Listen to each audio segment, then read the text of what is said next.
She came to Seoul to dress a billionaire. She left with something she never planned to carry home. Elise Booker had rules. Keep it professional. Keep it clean. Keep your heart behind glass, especially when it was still healing from the last time someone shattered it. Seoul was supposed to be a job. 8 weeks, a magazine campaign, a billionaire who needed a wardrobe overhaul. She would fly in, do the work, fly out. Simple. Nobody told her that Hyun-Woo Han was the kind of man who made simple impossible. Cold on the surface. Controlled in every room he walked into. A man who had mastered the art of wanting nothing, until a question asked by a stranger in a fitting room rewired something deep inside him that he did not know could still be touched. "Do you have a boyfriend?" the assistant asked her, laughing lightly. She whispered, "Not yet." 2 words. 8 letters. And Hyun-Woo Han, who had negotiated billion-dollar acquisitions without blinking, felt something ignite in his chest that he could not explain and could not extinguish. What happens when a man who controls everything cannot control the one feeling that unmakes him? What happens when the woman he is falling for is still looking back at someone else? This is a story about the precise moment between almost and finally. About jealousy that catches you off guard. About flowers that arrive at the wrong address and say everything the sender intended, and everything the receiver never expected to feel. Stay until the end. You will not regret it. If you are new here, subscribe and hit the bell. New stories every week. Drop a comment. Whose feelings hit you harder, Elise's or Hyun-Woo's? The flight from New York to Seoul Incheon was 14 hours and 22 minutes, and Elise Booker spent exactly 3 of those hours sleeping, 4 of them reviewing the campaign brief for the 100th time, and the remaining 7 pretending that her stomach was not in knots. She was 31 years old, a stylist with a reputation solid enough that Mode Asia, one of the most influential fashion magazines in East Asia, had flown her business class across the Pacific to dress Hyun-Woo Han for a 6-week corporate editorial campaign. The man was 34, Korean, heir to the Han Corporation, a conglomerate with fingers in everything from tech infrastructure to luxury real estate. The campaign was a partnership between Han Corp and Mode Asia, a series of high-concept editorial spreads designed to humanize the brand. The art director had described it as power, vulnerability, precision. She was good at all 3. That was her job. The knots in her stomach were not about the job. 5 months earlier, Elise had ended a 2-year relationship with a man named Derek Cole, a marketing executive who was charming and funny and completely in love with the version of Elise that was convenient for him. The version that did not push back. The version that smiled through the canceled plans and the way he talked over her at dinners with his colleagues. When she finally said enough, he had looked genuinely surprised, as if he had not noticed any of it. Which, she realized later, was worse than if he had known and done it anyway. She was fine. She kept telling herself she was fine. Seoul was a fresh start, a professional triumph, a reason to look forward instead of sideways. The city met her with gray skies and the smell of rain on pavement, and something about it, the scale, the light, the sheer foreignness of every sign and sound, made her exhale in a way she had not managed in months. Her driver held a sign with her name outside customs. He did not speak much English, which she appreciated. She did not feel like talking. The apartment waiting for her was on the 38th floor of a glass tower in Gangnam. Corporate housing, provided by Han Corp for the duration of the campaign. A detail in the contract she had registered without much thought until she stepped through the door and realized that corporate housing meant floor-to-ceiling windows, with a view of the Han River, a kitchen she would be afraid to cook in, and furniture that cost more than 6 months of her New York rent. She stood in the middle of the living room for a full minute, bag still over her shoulder, just looking out at the city below. Then she set her bag down, found the coffee machine, figured out how to use it on the 3rd try, and opened the campaign brief again. Her first meeting with Hyun-Woo Han was scheduled for 9 o'clock the following morning at Han Corporation headquarters. She had 21 hours to sleep off the jet lag, review her mood boards, and prepare to be unimpressed by a very rich man. She was good at that, too. The Han Corporation building was in Yeouido, Seoul's financial district, and it looked exactly the way Elise expected, a building owned by a man like Hyun-Woo Han to look, glass and steel, and absolute confidence in its own right to exist. 40 floors, a lobby that echoed. She arrived at 8:52, which she considered professional. The receptionist spoke excellent English and guided her to a waiting area on the 14th floor, where she was handed sparkling water she did not ask for, and a smile she recognized as the kind trained to project warmth without revealing anything. The meeting was in conference room B. She was told Mr. Han would join shortly. She set up her mood boards on the long table, 7 boards, organized by concept, structure, motion, texture, power, rest, shadow, light, and was studying the 4th one when the door opened and she assumed it was an assistant. She did not look up immediately. That was the mistake. "These are interesting," said a voice in perfect, accent-flecked English, and she looked up to find a man standing at the far end of the table, hands in his pockets, studying the mood board labeled Shadow, the way someone studies a piece of art they are not sure they trust yet. He was in a dark navy suit, no tie. The kind of person who fills a room not by being loud, but by making the room recalibrate around him. His face was composed in a way that suggested he had decided, a long time ago, what expressions were worth giving the world. She realized, 2 seconds too late, that this was not an assistant. "Mr. Han," she said, standing straighter. "I am Elise Booker. I was told the meeting started at 9. "It does?" he said, still looking at the mood board. "I am early." A pause. "So are you." She could not tell if that was a compliment. His tone did not indicate either way. He moved along the table, pausing at each board, unhurried, as if she were not watching him. She was, because it was her job to look at people, to understand how they held themselves, what they did with their hands, what silences they were comfortable in. Hyun-Woo Han was comfortable in all of them. "Which one do you think fits me best?" he asked, stopping at power. "None of them yet," she said honestly. "I do not know you yet. These are starting points." He turned then and looked at her directly for the first time. She held the look without flinching, because she had been doing this job for 8 years, and she had learned that rich men always tested you in the first 5 minutes to see if you would bend. She did not bend. Something shifted at the corner of his mouth, not quite a smile. More like a door opening 1 inch. "Fair enough," he said, and pulled out a chair. The meeting lasted 90 minutes. They discussed the campaign structure, the shoot schedule, the aesthetic direction. He asked precise questions. He did not perform warmth, but he was not cold either, just exact. Like a man who had learned that precision was a form of respect. She found that unexpectedly easy to work with. His assistant, a young man named Junho, who had the energy of someone running on coffee and fear, hovered at the edge of the room and took notes with the urgency of someone diffusing something. "I will need 3 hours with you this week for initial fittings," Elise said as they wrapped up. "Preferably not back to back. I want to see how you move between sessions, not just in them." Hyun-Woo nodded once. "Junho will coordinate." "Great." She began collecting her boards.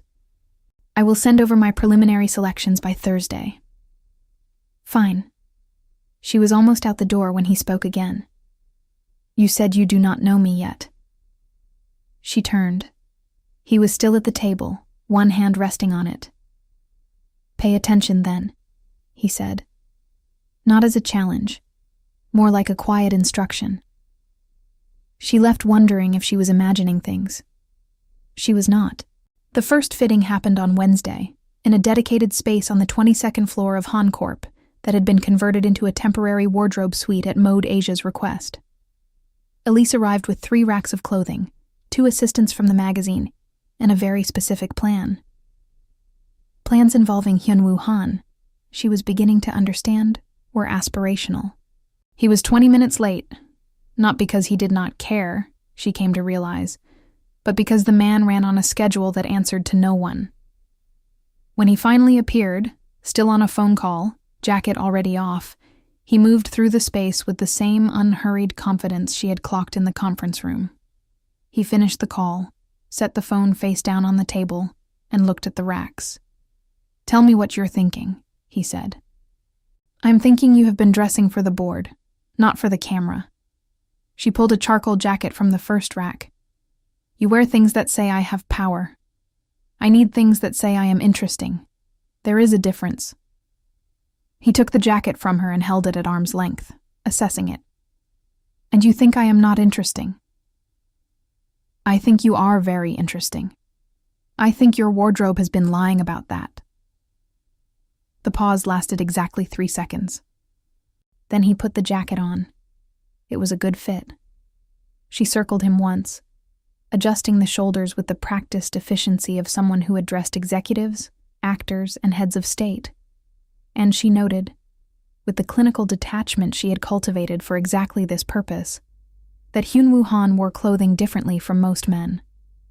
Not with vanity, with something closer to acceptance, as if he had long ago made peace with being looked at. "Sleeves," she said, rolling the left one up slightly. "Is that intentional?" "Everything I do is intentional." He looked down at her hands, adjusting the cuff. "Then why does it look effortless?" She looked up. He was watching her with an expression she could not immediately name. Not quite curiosity, not quite something else. Just attention. "That is the point," she said, and went back to work. The second fitting was Friday. This one was longer. They went through 12 looks, whittled down to 7, debated 2 of them with more friction than either of them expected. Elise had strong opinions. Hyun-Woo, it turned out, had equally strong ones, just delivered more quietly, in the form of a single raised eyebrow or a 3-second silence that communicated disagreement more efficiently than most people managed in full sentences. She pushed back on the silence every time. He seemed to respect that. Junho hovered nearby with water and a tablet, relaying messages from Han Corp's executive floor with diminishing panic as the afternoon wore on. The magazine's art director, a Korean woman named Minji who had been working with Mode Asia for a decade, joined them briefly to review the final 7 looks and approved everything with the efficient satisfaction of someone who had made the right hire. At the end of the fitting, as Elise was packing up and her 2 assistants were restoring the racks to order, Junho disappeared briefly and returned to ask her a question so casually it almost did not register. "Miss Booker, will you be attending the brand dinner on Saturday? Mr. Han thought it might be helpful for you to meet some of the executives." "Sure," she said, folding a jacket. "Great. And, forgive me for asking, do you have a boyfriend? Only because the seating arrangement sometimes—" She laughed a little, surprised by the question. "Not yet," she said lightly. A vague answer, because the real one, not anymore, and the yet is more aspirational than it feels, was too much to load onto a logistical inquiry. She did not notice Hyun-Woo go still on the other side of the room. She did not notice because she was not looking. He was... Junho noticed. He always noticed. That was, professionally speaking, his entire job. He did not say anything. He wrote single seating in his tablet notes and moved on, because Junho had been Hyun-Woo Han's executive assistant for 3 years, and he had learned exactly which observations to keep to himself. What he could not ignore was what happened after Miss Booker left the fitting room. Hyun-Woo stood at the window for 4 minutes. He never just stood at windows. He was always doing something, reading, calling, deciding. 4 minutes of stillness was, by Junho's internal metrics, an event. "Not yet," Hyun-Woo repeated, very quietly, to the window and the Seoul skyline beyond it. Junho's stylus hovered over his tablet. "Should I note anything, sir?" No, Hyun-Woo said, and turned back to the room, and was immediately himself again, precise, forward-moving, unreachable. But Junho noted it anyway. The brand dinner was at a restaurant in Cheongdam-dong that had no sign outside and no menu inside, the kind of place that communicated its exclusivity through its own unreadability. Elise wore a dress she had packed as a personal item, deep emerald, because she knew how to dress herself, and because she refused to feel out of place in rooms designed to make you feel that way. She knew 3 people at the dinner: Junho, Minji from the magazine, and Hyun-Woo, who she barely knew but who was, by default, the most familiar face in the room. He found her at the edge of the pre-dinner reception, standing with a glass of something sparkling and studying a large abstract canvas on the wall, with the same focused attention she gave mood boards. "Do you actually like it?" he asked, appearing beside her. "Or are you doing what people do at these things?" "Both," she admitted. "I genuinely think the composition is good. The color is trying too hard." He looked at it. Agreed. They stood with it for a moment. 2 people who had independently decided the color was overselling something the shape had already said. "How are you finding Seoul?" he asked, bigger than I expected, faster. "I keep thinking I understand the rhythm and then it shifts." "That is the city." A pause. "It rewards people who stop trying to predict it." She glanced at him. "Is that a metaphor for something?" "It is a description," he said. And there was something in the tone, dry and almost warm, that made her decide he had a sense of humor he kept on a very short leash. Dinner was 8 courses and 2 hours, and she was seated 4 chairs away from him, which was, by Junho's seating arrangement, either coincidental or not. She caught Hyun-Woo's eye twice across the table. Once when an executive to her left made a comment about American fashion sensibility that was approximately 30% condescending, and she had smiled through it with the practiced grace of someone who had been underestimated in rooms like this before. The look he gave her from across the table was brief and exact. He had heard it, and he thought the same thing she did. She filed that away. She was not sure what to do with it yet. In the car back to her apartment, the dinner had run late, and Junho had organized a driver. She sat with the window cracked and the city sliding past her in streams of light, and she thought about Derek. Not with longing, with something more like distance. She had loved him, she thought. In the beginning, before the slow erosion of being with someone who needed you to be smaller. She was 31 years old, and she was in Seoul, and she had a job she was genuinely proud of, and she was fine. The not yet she had said to Junho had been a throwaway. She was not sure she even wanted a yet. She was not sure she knew how to want one again, without the low hum of wariness that followed her everywhere now. Her phone showed no new messages. Derek had been quiet for weeks. She had believed, with reasonable certainty, that it was over. She closed her eyes and let the car carry her home across the lit city, and she did not think about the way Hyun-Woo Han had looked at her over those 4 minutes in a fitting room or across a dinner table. She did not let herself. He started showing up, not in ways that were unreasonable. He was, technically, always somewhere nearby for legitimate reasons. It was his building, his campaign, his company. But Elise, whose entire professional existence depended on noticing things, noticed. He passed through the wardrobe suite on Tuesday morning while she was alone, reviewing selections, and stopped to ask a question about the third shoot concept that Junho could have answered. On Thursday, he appeared at the end of a call she was on with the Mode Asia art director, the call that ran into his next meeting, and he waited, which was a thing, she had gathered, that Hyun-Woo Han did not do. On Friday he asked, through Junho, whether she needed an escort to the location scout on Saturday morning, because the neighborhood could be difficult to navigate. She thanked him and said she would manage. He sent Junho anyway, which was arguably the same thing. "Does he always do this?" she asked Junho in the car to the location scout, somewhere between Hongdae and Mapo. Junho looked out his window. "Do what?" "Manage things from a distance and pretend he is not." Junho considered this. He is a very thorough person, he said finally. She laughed and let it go. The third fitting was the one that mattered. Not because of what happened in it. The fitting itself was efficient, productive, everything falling into place with the kind of satisfying click that good work produces when it is ready. The final 7 looks were confirmed. Minji approved. The shoot schedule was locked. 6 weeks of early mornings and intense focus, and the particular intimacy of dressing someone well were about to begin. The third fitting mattered because of what happened after. Elise's 2 magazine assistants had left early for another commitment, and she was alone in the suite, racking the final approved looks, when Hyun-Woo reappeared.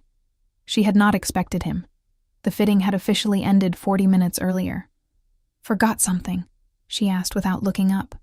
"No." She turned.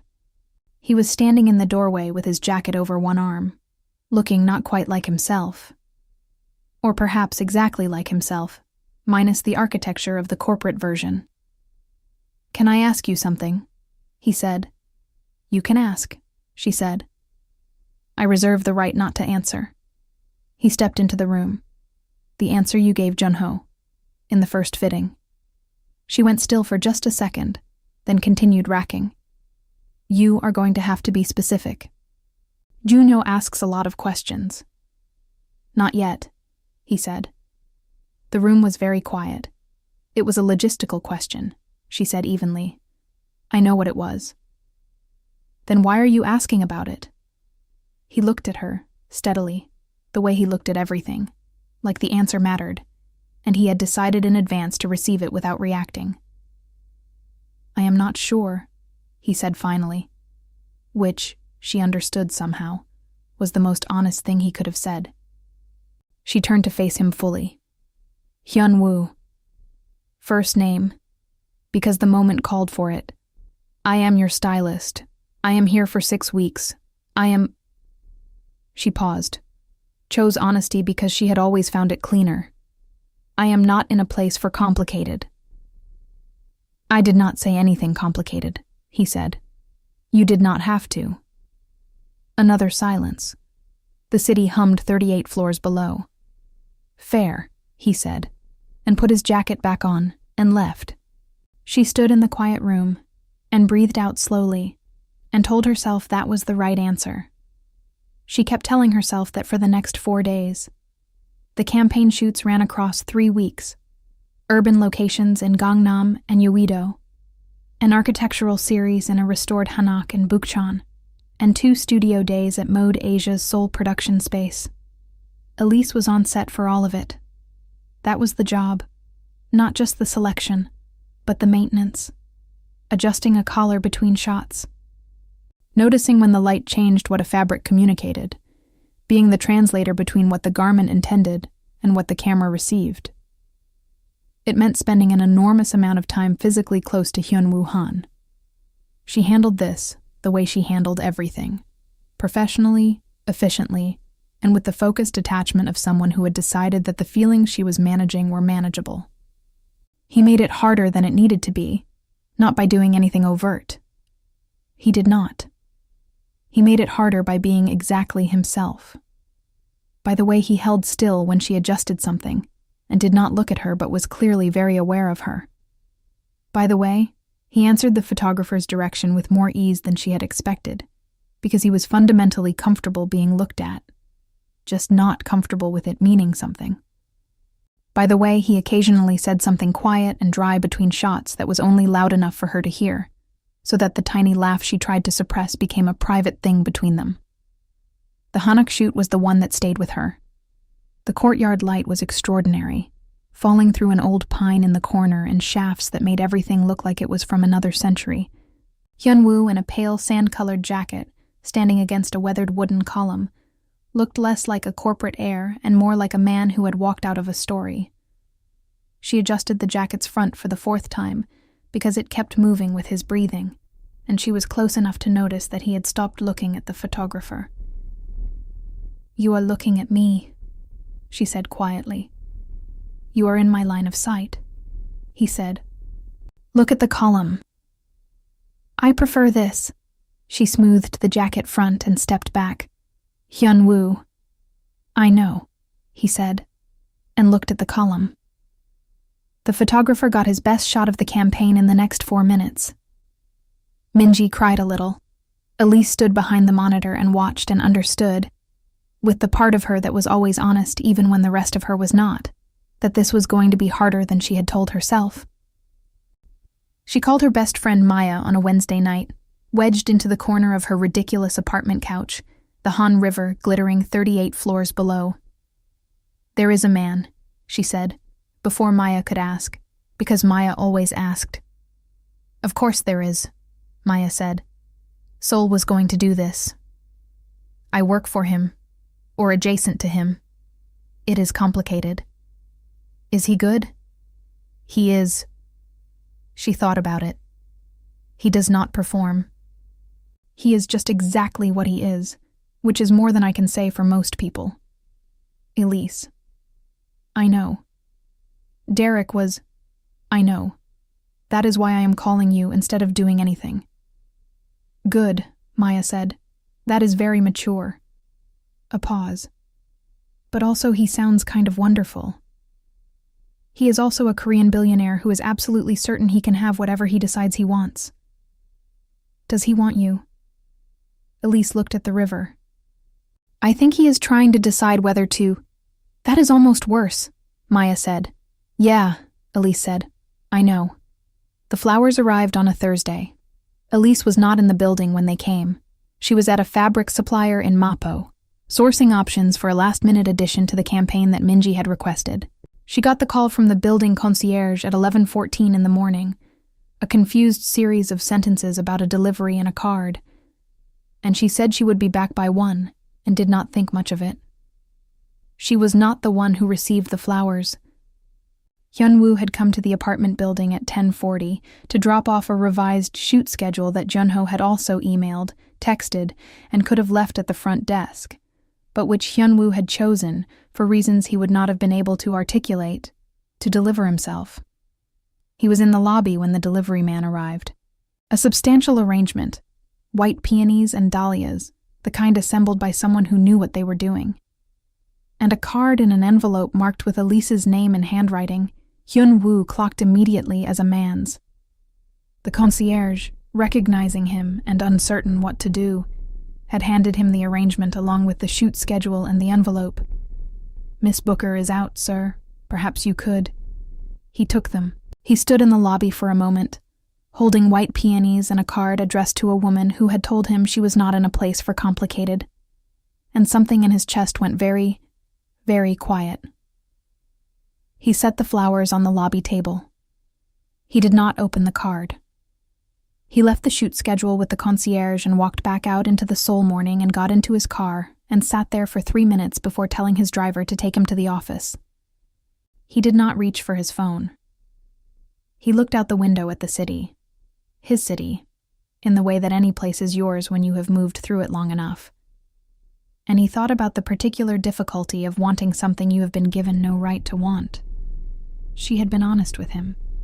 She was not in a place for complicated. He had said he understood. He had understood. He had also, in the week since, become completely unable to stop being aware of her. The precise way she moved through a room, the sharpness of her eye, the laugh she tried to contain between shots, the things she said that were honest when she could have been diplomatic. She had not once performed for him, not even in the early days when he was her client, and the professional instinct to manage impressions would have been completely reasonable. She was just herself. He had not, in 34 years, found that as rare or as significant as he found it now. The flowers sat in the lobby. He went to the office and ran 4 meetings and approved 3 contracts and said 11 words to Junho that were not related to work. The 11 words were, find out what you can, Elise Booker, someone who knows her in New York. Junho looked at him. Discreetly, Hyun-Woo said.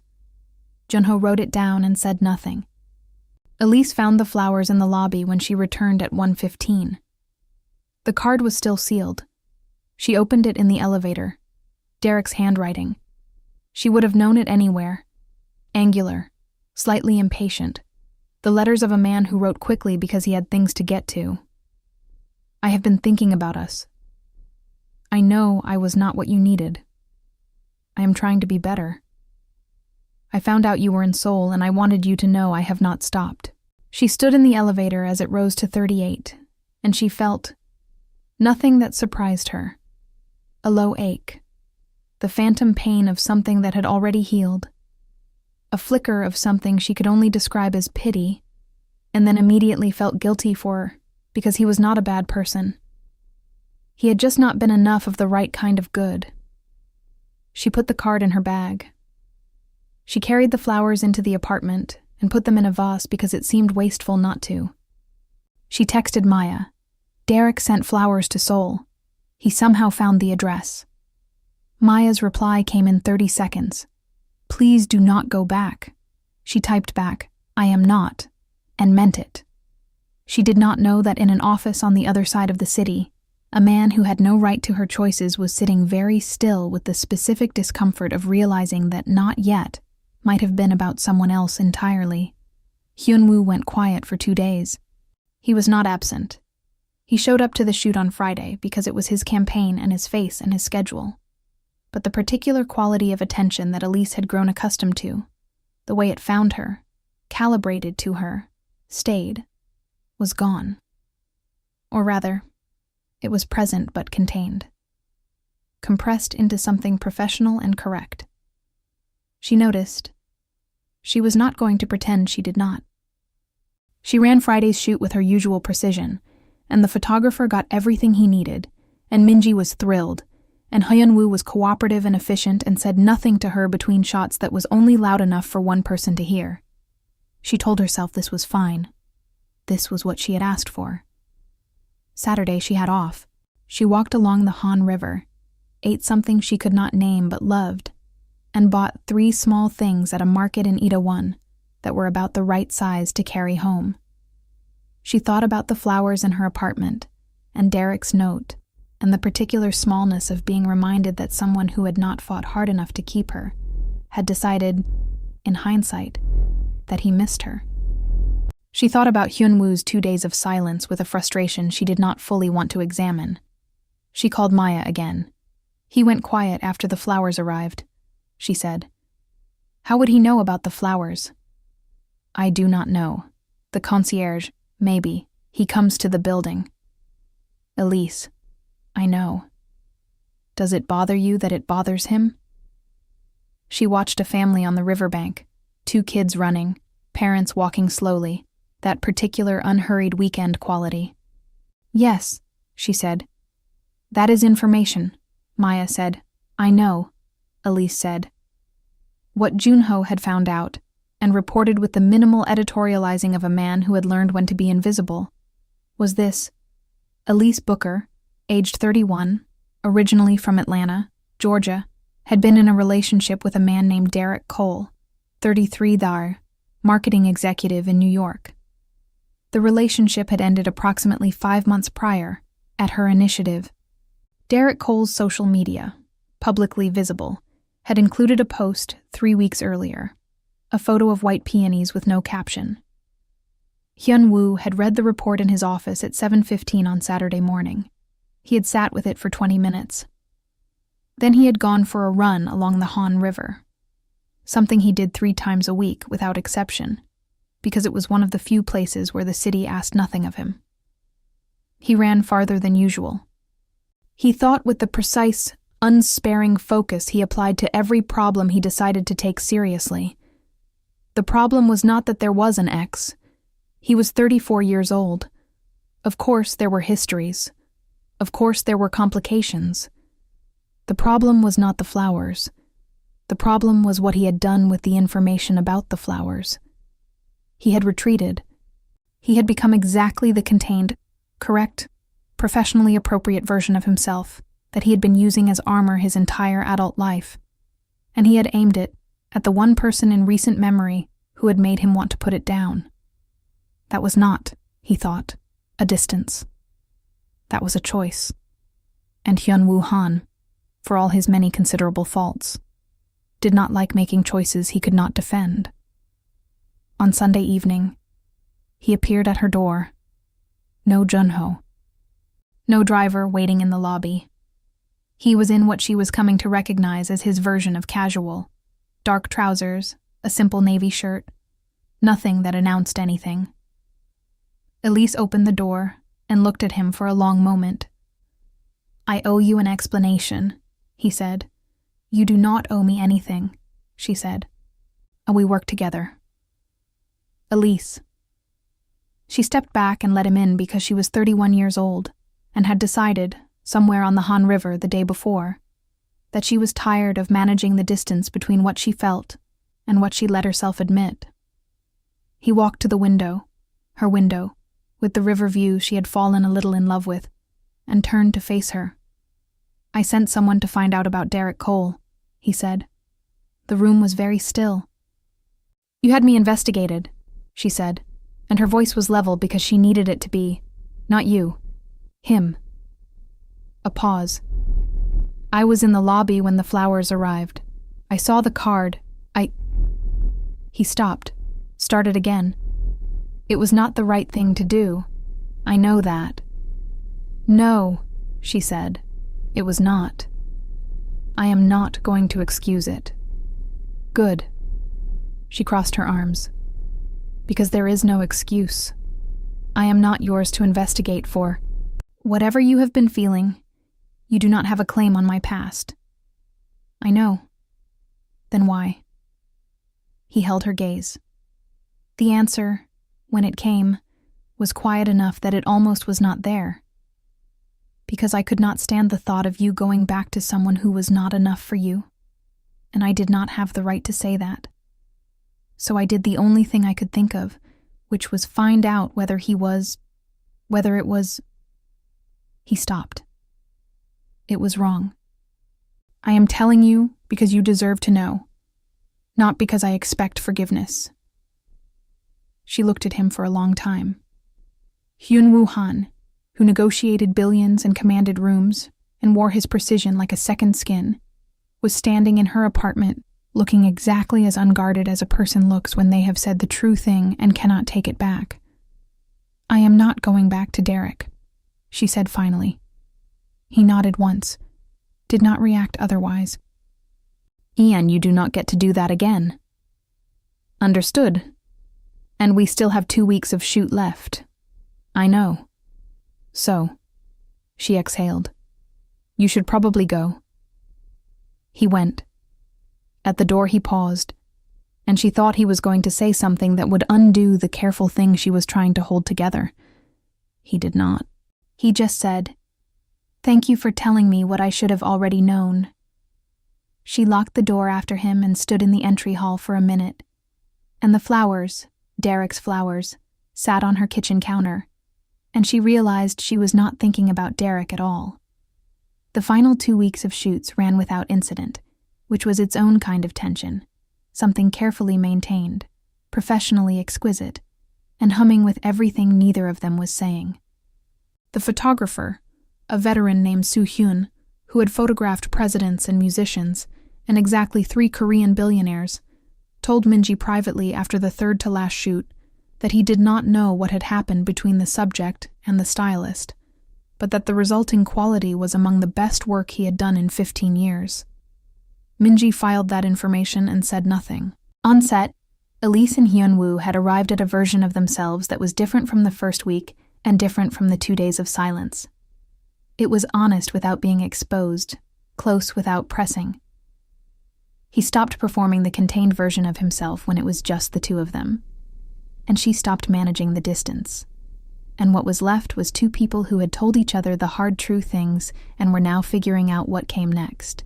What came next included things like him bringing her coffee from a specific place in Mapo, because she had mentioned once that she preferred cold brew, and he had registered it without appearing to. Her staying 40 minutes past the end of a shoot to walk through the Bucheon streets with him because he was pointing out buildings she would have missed. Their conversations growing longer and less careful in the car rides back, until Junho had taken to putting in earbuds, not because there was anything he should not hear, but because the conversations had become private in a way that did not require him. Derek emailed twice. She replied once, briefly, kindly, with finality. He did not respond to that reply, and she was grateful. She was 31 years old, and she was in Seoul, and she realized with the mild surprise of someone who had not planned it, happy. The final shoot was a studio day, a clean, spare white space that the Mode Asia team had dressed with a single piece of furniture and extraordinary light. The concept was deliberate simplicity. The man, the clothes, nothing else to look at. Hyun-Woo in a white shirt and dark trousers, arms loosely at his sides, looking directly into the lens with the particular expression of someone who had decided to let himself be seen. Elise watched from behind the monitor. Minji leaned over and said, very quietly, "Whatever you did, it worked." "I did not do anything," Elise said. "He did it himself," which was true. She had given him clothes that said something real. He had decided to say it. Soo-hyun called cut after 20 minutes. He had what he needed. Everyone in the room knew it. Hyun-Woo stepped off the set, and Elise moved to him automatically. Habit. 6 weeks of post-shot muscle memory. And smoothed the collar of the white shirt, even though it did not need smoothing. He looked down at her hands, then at her. "Campaign is over," he said. "It is. Your contract ends Friday." "It does." A pause that was not quite silence because Soo-hyun was packing equipment, and Minji was on the phone, and Junho had very deliberately moved to the far corner of the studio. "Stay," Hyun-Woo said. "Just that. One word. No ornamentation. I have clients," she said. "New York. I have a life."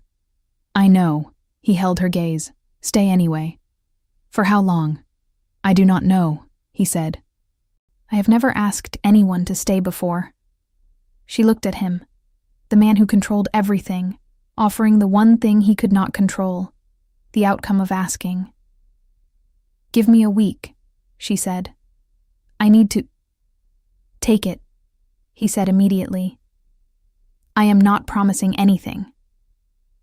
"I know." She nodded. He nodded.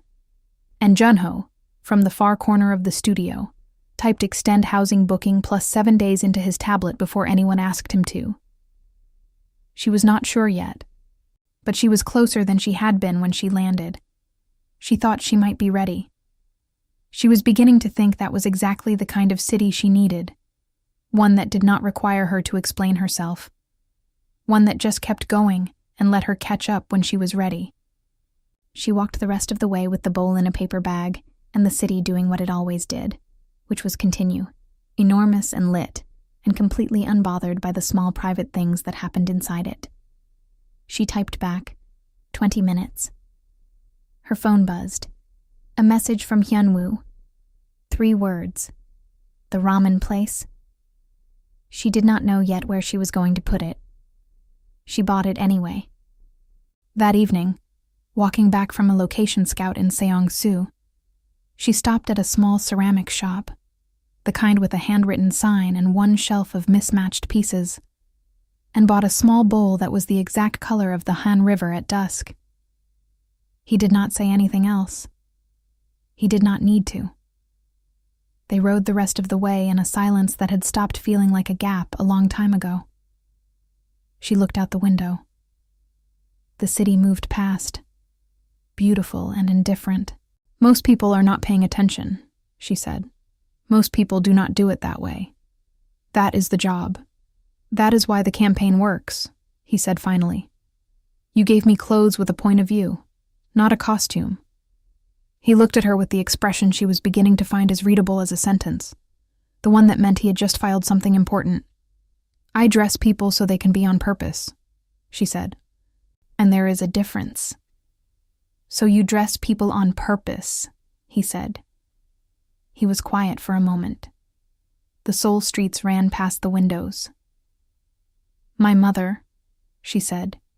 "She was a teacher. She dressed like she was going somewhere important every single day, even when she was just going to school." I asked her once why she bothered. She said, "Because I am going somewhere important. Every day I walk into a room full of people who are deciding who they are going to be. I want them to see that you decide that on purpose." They were in the car between the Bukchon Hanok and the next location, and the question was quiet and direct in the way his questions always were. It was also the week Hyun-Woo asked her, for the first time, about her work. Not the campaign. Her work. What she had built. Why styling, specifically, when she had the kind of eye that could have gone elsewhere. Week 5 of the campaign was the week Junho stopped looking alarmed when she arrived at Hancorp for fittings and started just handing her a coffee. Cold brew, exactly right, before she had asked for it. She chose to read this as acceptance. She did not examine that thought too closely. She knew Hyun-Woo's city better than she had known Derek's after 2 years of sharing one. Not in the way tourists know a city, the monuments, the must-sees, the curated surface of a place that presents itself for visiting.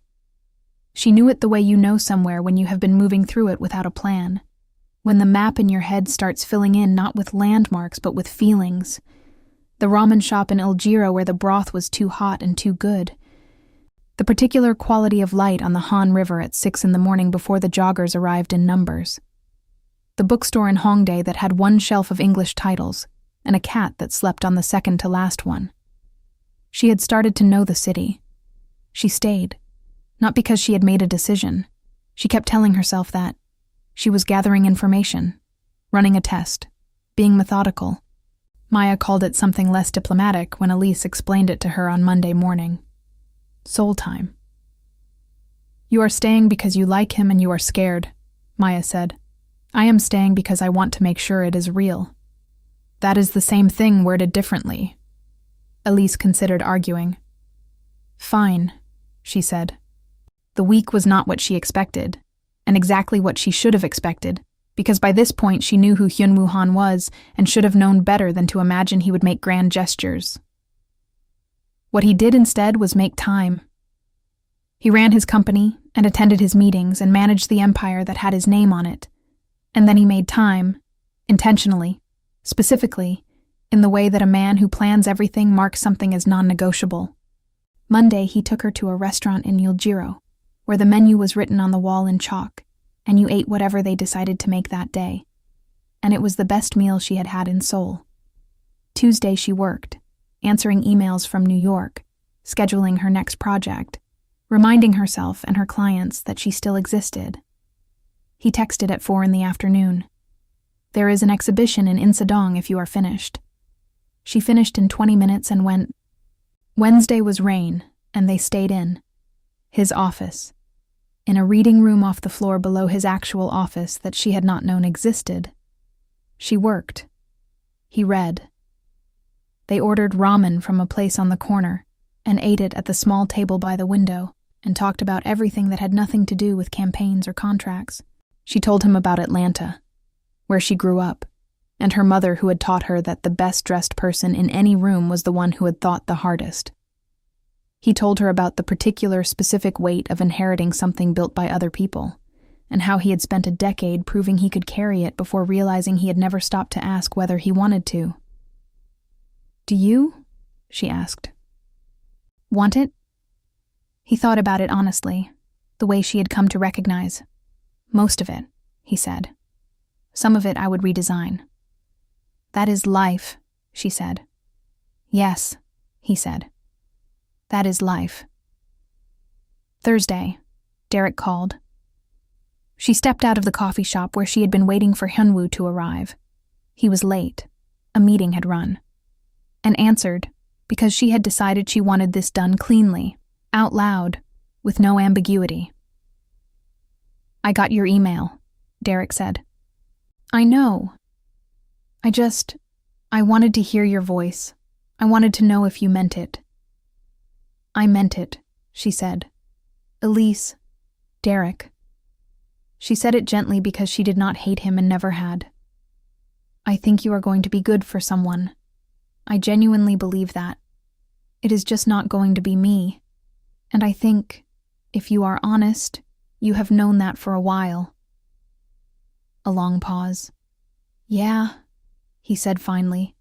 "I think I have." "Take care of yourself," she said. "You too," he said. She hung up.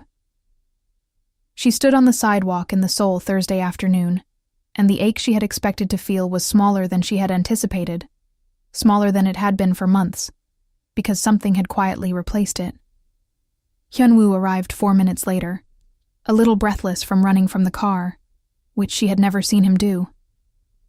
"Sorry," he said. "The call ran late." "It is okay," she said. And then, because she was tired of waiting for the right moment, "I just talked to Derek." He went still. "Are you?" "I am fine," she said. "I am good, actually." She looked at him. "I am done with that." He looked back at her, and something in his face shifted, not dramatically, not the way it would in a film, but in the small private way of someone receiving something they had not let themselves want until this exact moment. "Good," he said, very quietly. "Yeah," she said. And she reached out and took his hand, right there on the Seoul sidewalk, because she had decided that some gestures did not need waiting for. He looked down at her hand in his for a long moment. Then he looked at her.